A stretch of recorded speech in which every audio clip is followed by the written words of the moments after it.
ক্ষমতাচ্যুত আওয়ামী লীগ সরকারের মিত্রদের কাছ থেকে লন্ডনে বিনামূল্যে ফ্ল্যাট নেওয়ার অভিযোগে যুক্তরাজ্যের ক্ষমতাসীন লেবার পার্টির সিটি মিনিস্টার টিউলিপ সিদ্দিককে পদত্যাগ করতে বাধ্য করা হতে পারে। তার বিকল্প কে হবেন সে বিষয়টি নিয়ে ইতোমধ্যে কাজ শুরু করেছে প্রধানমন্ত্রী কিয়ার স্টারমারের ঘনিষ্ঠরা।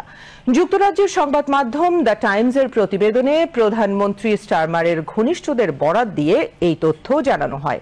রিপোর্টে আরো জানাচ্ছেন শফিউল্লাহ সুমন। যুক্তরাজ্যের ক্ষমতাসীন লেবার পার্টির সিটি মিনিস্টার টিউলিপ সিদ্দিক।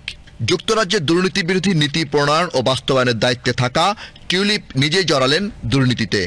বাংলাদেশের ক্ষমতাচ্যুত আওয়ামী লীগ সরকারের মিত্রদের কাছ থেকে লন্ডনে বিনামূল্যে ফ্ল্যাট নেওয়ার অভিযোগের সত্যতাও মেলে তার বিরুদ্ধে। এমনই তথ্য উঠে আসে যুক্তরাজ্য ভিত্তিক গণমাধ্যম দ্য টাইমসে। আর তাই টিউলিপকে তার পদ থেকে পদত্যাগ করার কার্যক্রম হাতে নিয়েছে প্রধানমন্ত্রী কিয়ার স্টারমারের ঘনিষ্ঠরা। টিউলিপের বিরুদ্ধে অভিযোগ, তিনি তার খালা বাংলাদেশের সাবেক প্রধানমন্ত্রী শেখ হাসিনার সঙ্গে সংশ্লিষ্ট ব্যক্তিদের দেওয়া একাধিক সম্পত্তিতে বসবাস করছেন। ইতিমধ্যে টিউলিপ সিদ্দিক ও তার পরিবারের 7 সদস্যদের ব্যাংক অ্যাকাউন্টের তথ্য চেয়েছে বাংলাদেশের কেন্দ্রীয় ব্যাংকের ফাইন্যান্সিয়াল ইন্টেলিজেন্স ইউনিট।